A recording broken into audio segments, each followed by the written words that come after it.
We're calling this a continuation. Actually, it's we just hit the pause button last Wednesday morning at 9 o'clock and decided to do it all over again at 8:30 today. It's called Better Health with Tripp Family Medicine. Bill Colley with you, of course, on News Radio 1310 KLIX and NewsRadio1310.com. But our guest this morning from Tripp Family Medicine, Russell Singleton, of course, he's a physician assistant, was talking with us last week because we had two stories that were so topical: the earthquake in Italy and the flooding in Louisiana, which I guess is still a problem, and Florida's next in line.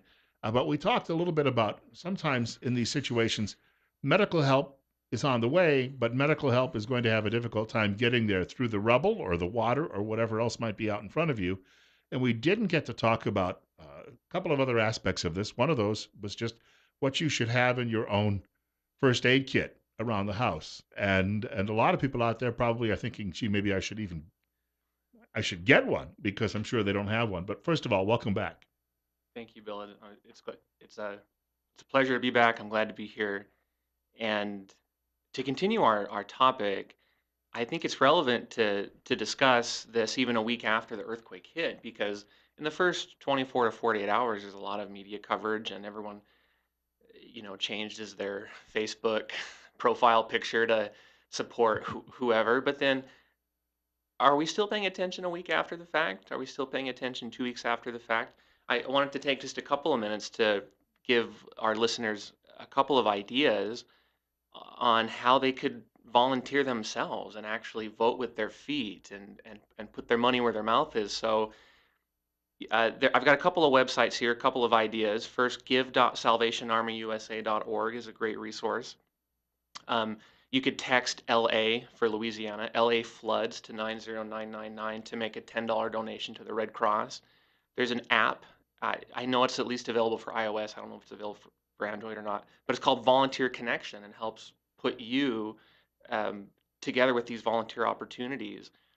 You could donate directly to the Italian Red Cross or to the Red Crescent Society. So please don't just think about this and talk about it for a day or two. These people are still struggling. They're still trying to pull people out of the rubble. They're still trying to rescue people from floodwaters. So I think help is needed now as much as it ever was. We have a woman, she's a Facebook friend of mine, and she lives in the Buell area, and she's a military reservist, but she's apparently in Louisiana because I see her updates about where she's going and what she's seeing every day. And while it's not necessarily media finds another house fire to charge after, right? So it forgets these Hmm. things, but she's keeping it at least on the local level, at least on her Facebook page, front and center. And that's a good thing because obviously it fades from your day to day consciousness really fast. Yeah, and there's another organization that I found quite interesting the way they set this up. It's called Samaritan's Purse, and I'm sure you could just Google that. It's Billy Graham's organization, right? Is it really? I I believe actually so. I actually didn't know that. What attracted me to this though was their offer that in exchange for 3 days of physical work, labor, debris removal, they'll put up room and board basically. So you don't have to worry about the expense of surviving when you're there. Just get there. They'll put you to work and feed you and shelter you while you're there. I think that's an excellent proposition. If you had some time off, what a better way to spend a vacation, I think. Yeah, and you come home, you've seen part of the country, which is what a vacation is about, but you also have, I think, some personal fulfillment there too. Yeah, absolutely. I am really trying to start a tradition in my family where every Thanksgiving we do some type of volunteer work. Last year we went to a local soup kitchen and helped just unpack boxes, and it was one of the only times my entire family has been together. And to see my mom and my dad and all my siblings there unpacking and sorting these cans, I mean, that is a memory that I will never forget. And that's probably the best holiday I've ever had. Here in Twin this year, um, there is another organization, and I apologize for not being really prepared, but I think it's called Sleep in Heavenly Peace, where you put together beds for people that don't have them. And you just go out there, you grab a drill, and they'll tell you what to do. You spend a day or two putting together these beds, and I mean, what a better thing to do during like the Christmas season, for example. They had a big spaghetti dinner not too long Yeah. ago, and that was a big fundraiser for the organization, and they've done remarkable work too, from what I understand.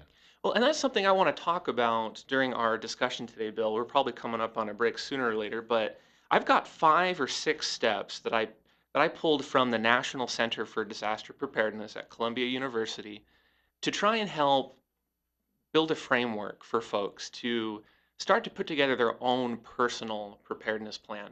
Because when a disaster hits, we all know it is too late. The time to be prepared is gone, whether it's just physical preparedness, whether it's more medically oriented or financially oriented, the time is gone. So if we have time, we can start going into those 6 steps and talk about each one of them as we go. We'll get there in just a couple of minutes. We do want to point out Russell Singleton is our guest from Tripp Family Medicine till 9 o'clock this morning. Quickly, what's the contact information at the office? 933-4400. Give us a call. Same day appointments always available if you call early. And we'll have more coming up in just a couple of minutes. Russell Singleton, Bill Colley answering the telephones as well on News Radio 1310 KLIX and News Radio 1310.com at 840. It's 62. Our guest in the studio is Russell Singleton. He's a physician assistant from Tripp Family Medicine. And this half hour of the program is Better Health with Tripp Family Medicine, located right here in Twin Falls, Idaho on Fillmore Street, directly across from the main post office. A short walk for Russell to go get his lunch. I've run into him a couple of times while he's been doing that. We were talking a little bit about 5 points. I think you said it was 5 or 6 points you had. Well, 5 from Columbia University from this National Center for Disaster Preparedness, but then I wanted to add a sixth one that we can get to. And that sixth one, we could maybe just briefly touch on that, has to do with community engagement. Because I think when you think about people that are really into preparedness, sometimes they're called preppers. My first thought of them basically is that they're just all concerned about themselves and their families, and they'll do anything to protect their reserve of canned meat, and you just don't want to get anywhere near them during a disaster. But I don't think that's the kind of community I want to live in. And yes, I want to protect my family above all else, but I also want to know my neighbors, and I want to know if they have needs. I want to know if there's any elderly folks that especially need some attention and would be vulnerable during a disaster. I want to make sure that my disaster preparedness supplies include leather gloves and a hard hat, because if we have an earthquake here, which has happened in Idaho, Mm-hmm. then I want to be able to help pull some debris, whether it's my own house or my neighbors. That's America to me, and I think we need to be prepared for that. And that kind of thing is happening right now. There's talk of the Cajun Navy in the news, for example, these people that are going around doing whatever they can in Louisiana to help those that are still stranded, and that's America. And you just can't do that unless you're prepared. You have to take care of yourself, your family, and then you can look outward. So that sixth step that I added is community engagement. The other five are really basic, I think, knowledge, but sometimes we'd forget them, especially if your life is really full, you're not thinking about a disaster coming. Well, and that's really the first step. If we were going to boil this down into one recommendation, Bill, it would be get a plan. You don't need to have a pantry full of this. You don't need to have a garage stocked with that. What you really need is a plan. You got to have an idea of what your resources are, what you need, where you're going to be, where you're going to go. So, in review, these other 5 steps are: one, be aware of your own situation, the situation of others, what disasters potentially could arise, and have a plan. Number 2, make sure food and water are secure, not only for yourself but for your family. And we kind of alluded to this last time, your children and pets too. Children and pets are not going to survive half as long without water as you or I as adults. And that includes medications, for example. We often focus on food and water, and naturally so, but if you're a diabetic, do you have insulin? If you have high cholesterol, do you know what's going to happen if you stop that medicine? Have you had that conversation with your doctor? There are some medicines that you absolutely cannot and should not come off. If you're on a beta blocker like metoprolol or something of that nature for blood pressure or for heart attacks, if you come off of that, it's going to precipitate some pretty serious chest pain, and it may even precipitate a heart attack. If you're on seizure medication and you abruptly come off of that, you're going to have a seizure. And those are things to think about. Step number 3 is shelter, and hopefully we get a second to dive into that more. Step number 4 is communication. How are you going to communicate with your immediate family, your extended family? How are you going to receive information about your surroundings? And then the fifth one is financial readiness. A lot of the disasters I see in my own life, not so much in my medical practice, but just as an individual, are economic disasters. People lose their jobs, they get laid off, they're living paycheck to paycheck. All of a sudden, their income goes away, and they've got nothing. They don't have two nickels to rub together. And that is something that we need to be focusing on when we're preparing for disasters. Are we living beneath our means? Do we have savings? Is our debt either manageable or non-existent? And going back to the shelter point on all of this, um, and that also goes, I think, ties in well with the pets too, because if you've got to go somewhere, most shelters aren't going to take cats or dogs. Yeah, absolutely. And what about if your family is scattered? I mean, think during the day, like right now, where is your family? You may be at work, your spouse may be at work, maybe they're at home, maybe you have some kids at home, maybe you have some kids at school. If a disaster hit right now, are you going to stay or are you going to go? If your home was compromised, do you have a rendezvous point? Do your kids know where to go if they can't go home? This is a good example of just how having a basic plan can be so much more valuable than all of the ammunition and water and spam in the world. Mentioning the pets, I had a friend, I think it was in the 90s. He was with a group of police officers who volunteered, and they went to South Carolina after a terrible hurricane. And he spent 2 weeks down there, and he said he was giving a presentation to us one night at a local firehouse about preparedness. And he said the one thing that really struck him in the 2 weeks, he said, beside the devastation, he didn't see one living dog in 2 weeks. And that's because people either couldn't take them along, and the dogs all ended up dying or drowning. Any number of things happened to them. Yeah, we talk about food and water requirements for people. I would ask you or ask our listeners, do you even know how much water you use in a day or how much water you would need to survive? I think a rough estimate is about a gallon per person per day. And I would estimate the exact same for your pets too. Now, maybe your guinea pig is going to be a little bit less um, have a lesser need than your Great Dane, but I would still estimate about a gallon of water per pet per day and per child per day, and I would have enough water for 3 days. So think you've got, let's just say you have 5 people in your family, including pets. That's 5 gallons of water times 3 days, 15 gallons. How are you going to store 15 gallons? Are you aware of how to sanitize that properly? Twin Falls city water has a fair amount of chlorine already in it. Last time I checked, Twin Falls city water is about 38, 40 parts per million, which is just under the lower limit of recommended water preservation at 50 parts per million. So I would think you're doing a pretty good job if you're storing just Twin Falls city water, but still add a couple of extra drops of bleach to that. Typically, it's 16 drops per gallon, but that would probably push you a lot further over that 50. You can get up to 100 parts per million and do okay. And if it tastes too bad, you can let it sit out. You can aerate it by pouring it back and forth. But you should be rotating this water every 6 months anyways. A lot of people save those 2 liter bottles, and I know they do the purification that way with a couple of drops in there, and then they just put them on a shelf, and they will be good for a few months. Yeah, why not?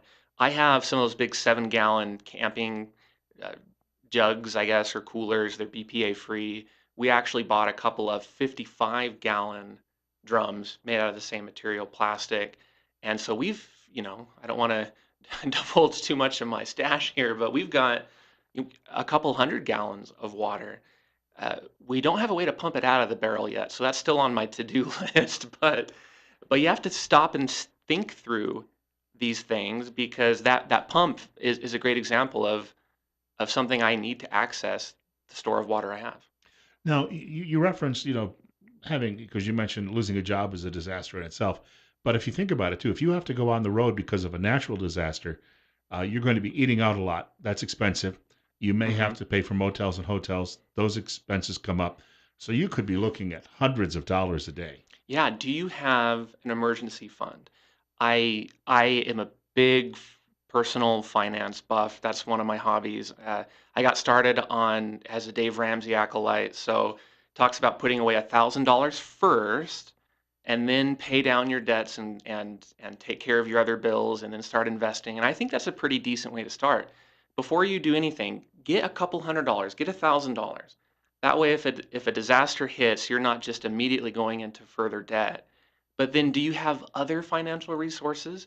Did you know you can pull from your Roth IRA? You can pull your contributions. Do you have a credit card just in case? Now you talked about going on the road, Bill, and eating out. Do you have a go bag? Do you have a 72-hour kit? Does it have maybe 20, 40, 50, $100 of cash in it if you need to buy some food or some supplies along the way? If you're just looking at getting started in disaster preparedness, put together a 72-hour kit. It's a 3-day supply of food and water. Uh, Money is important. Having a copy of all your personal documents, insurance policies, identification, that sort of thing. That would be a great start. A lot of people just, it could be something simple when it comes to like peanut butter and crackers too, Yeah. with some water to wash them down with. For a couple of days, you can survive that way. Yeah, and for $20, you can buy what's called a life straw. It's a 9-inch long tube, about an inch in diameter.